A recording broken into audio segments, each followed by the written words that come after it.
Wait, so you mean the thing that happened that I say would happen, happened? Well, color me fucked!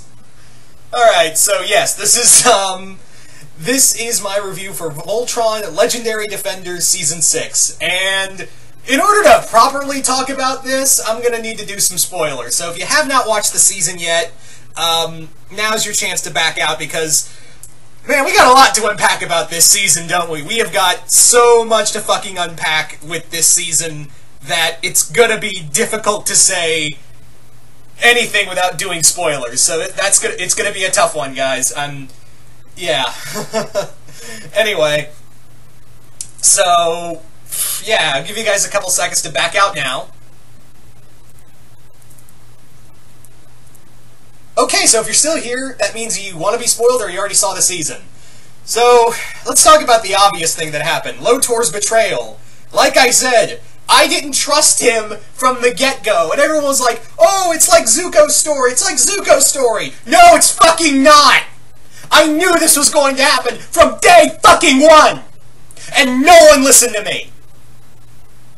Yeah, who's laughing now? Me! Ha! There's my laugh. So, yeah, the inevitable happened. Because I knew! I fucking knew!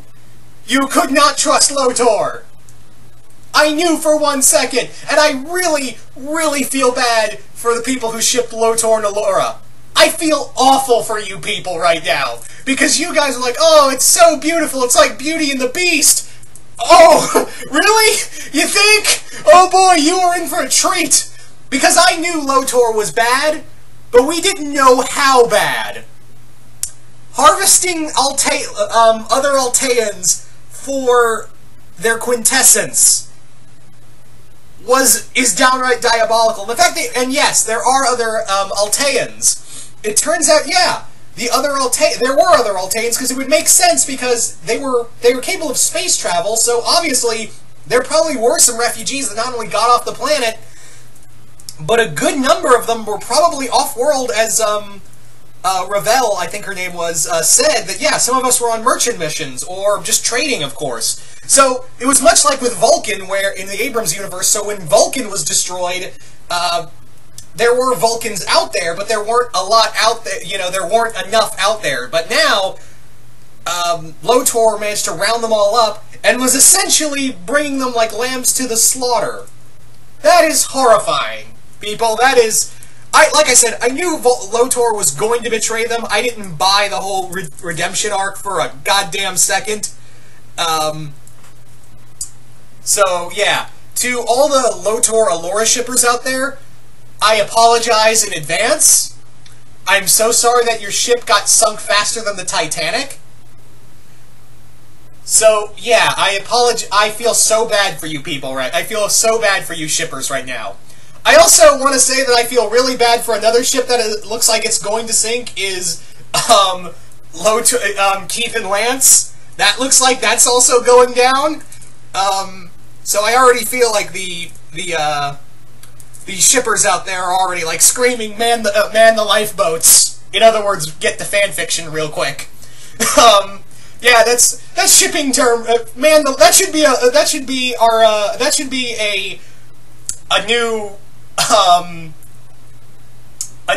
a new phrase for shippers, is like, man the lifeboats! In other words, get the fanfiction and fan art, because that's the only way we could save our fanfiction. And the Zutara fans are probably right there consoling the Lotor, Allura, and Clance shippers as well. It's like, it's okay. It's okay, we're all in this big boat together, this lifeboat together. Anyway, so yeah, we also had another thing that I think we all knew was going to happen, in that yes, Shiro inevitably did betray them, and yeah, there was a whole army of Shiros.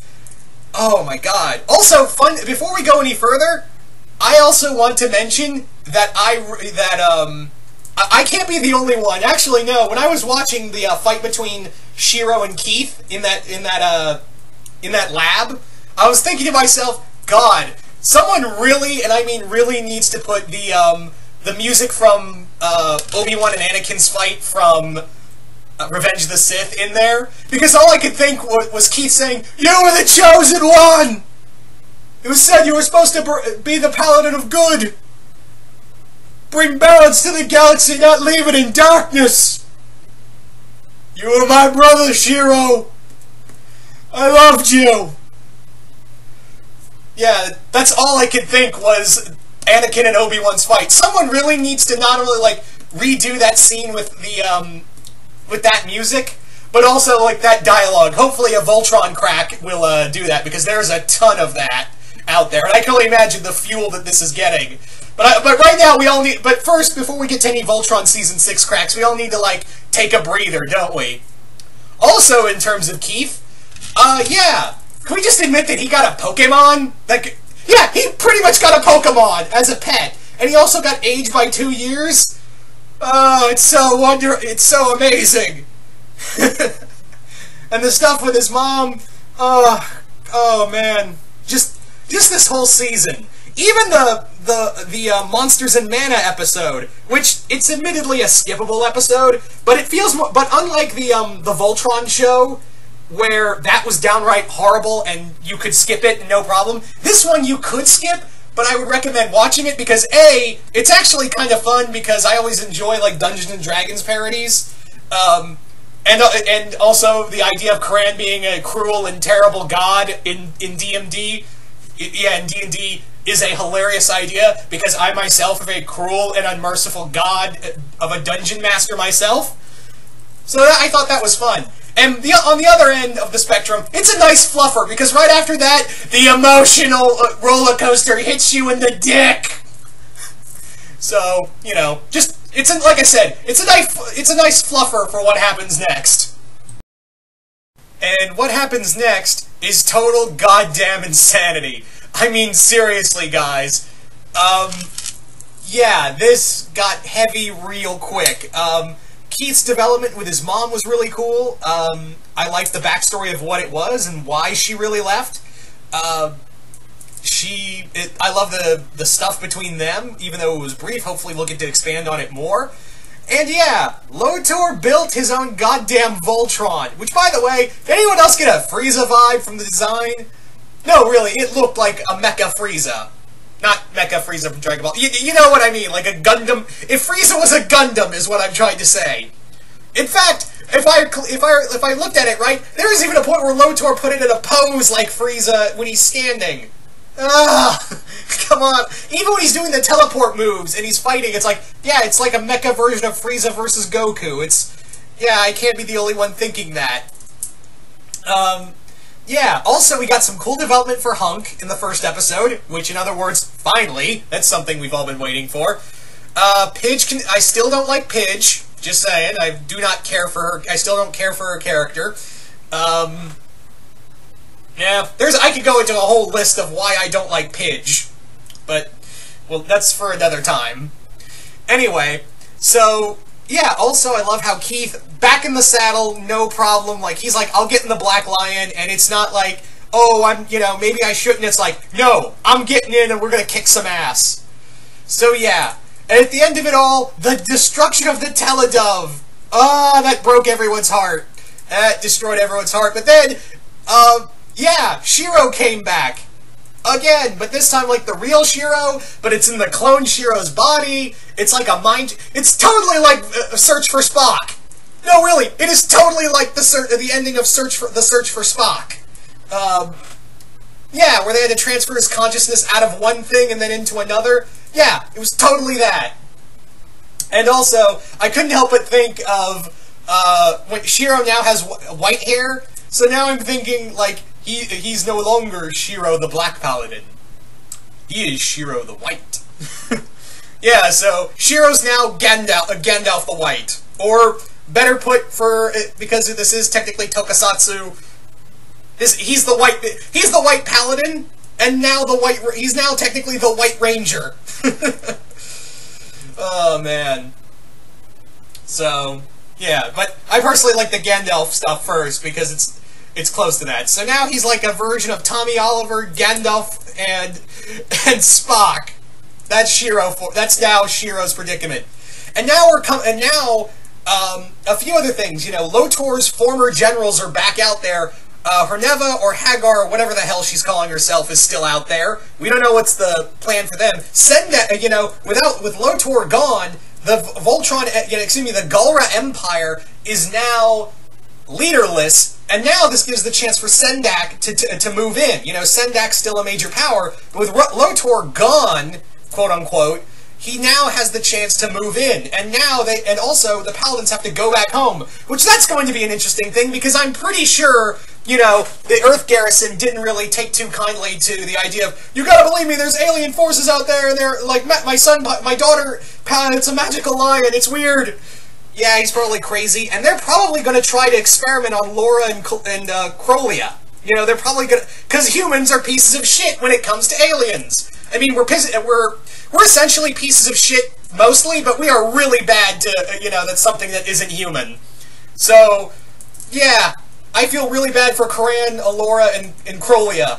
And also Ravella and even Coltenecker and and the other pets are in danger right now. And yeah, so like I said, I knew this was going to happen, that the last part of this series, because it's very clear we're reaching the end game here, folks. Yeah, it's going to take place on Earth, just as I suspected, and that's all, you know, that's going to be really cool. And I'm not convinced that Lotor's dead. I'm not convinced Lotor is dead. I think he has been teleported to the Earth 2 universe. He's been teleported because the whole thing is that he wanted a strong, powerful Altean empire. He wanted a huge Altean empire, and he's going to get it. He would get it if he teleported into the Earth 2 universe. So that's what I think, is that Lotor is going to come back. He's going to wreck Sendak shit first with the new Altean empire, and then gun for Earth and take, you know. Yeah, that's exactly what I think is going to happen, is that he's going to come back with he's not dead, he just got moved into another universe where his dream existed, and now he's going to come back and wreck some shit. Yeah. And Lotor was a really interesting villain, because in a warped way he's trying to save a race, but he's doing it all the wrong ways, so he's been a lot more interesting than Zarkon, honestly. But yeah. This season was really good. Even the filler episode with the D&D was pretty fun, because like I said, we needed, first off, a break from the heaviness that was the Keith and Crowley episode, and also a buffer for pretty much everything else that came after. So, unlike the Voltron show episode in Season 4, right? Yeah, Season 4, this is a lot better. I mean, it's still skippable, don't get me wrong, but it's a lot better. It's a lot better of a filler episode, to be honest. Oh my god, this season. Like, there's so much in here to unpack, and I'm pretty sure what they're going to do again is divide the season up again rather than have it be 13 episodes, but we are reaching the end game here, folks. We are definitely reaching the end game of the series, because I'm pretty sure Season 7 will be one half, and then Season 8 will be probably the final season. Or they could surprise us and give us all 13 episodes. That could easily be the case, too, but again, I'm leaning towards the former than the latter in that regard. And I'm also wondering where the alliance for the Lotor's former generals are going to be. Zethrid, Izor, and Aksha. I'm wondering where their allegiances are going to lie, because Aksha didn't fire on Keith. Yeah, so I'm wondering if they're going to join sides or hook back up with Horvena again. And I'm wondering what Horvena's whole deal is now, so... Yeah, we're coming to the end game, and I'm actually really excited. But like I said, I called it from the get-go, folks. I called Lotor's curse your inevitable betrayal! Your expected but inevitable betrayal, but I totally called it. Anyway. So like I said, I'm really interested to see how they're going to wrap this all up. This has been great. This was a good season.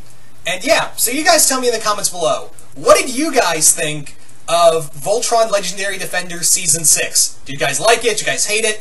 What do you guys think is going to happen when they get back to Earth? Do you think they're going to get fucked, or are you going to think they're going to get some help? Do you think Lotor's in the other universe? Do you think he's fucking dead? And where do you think the other characters' allegiances are going to lie? Just comment below, let me know, and once again, hope you all enjoyed this, and I will see you guys later.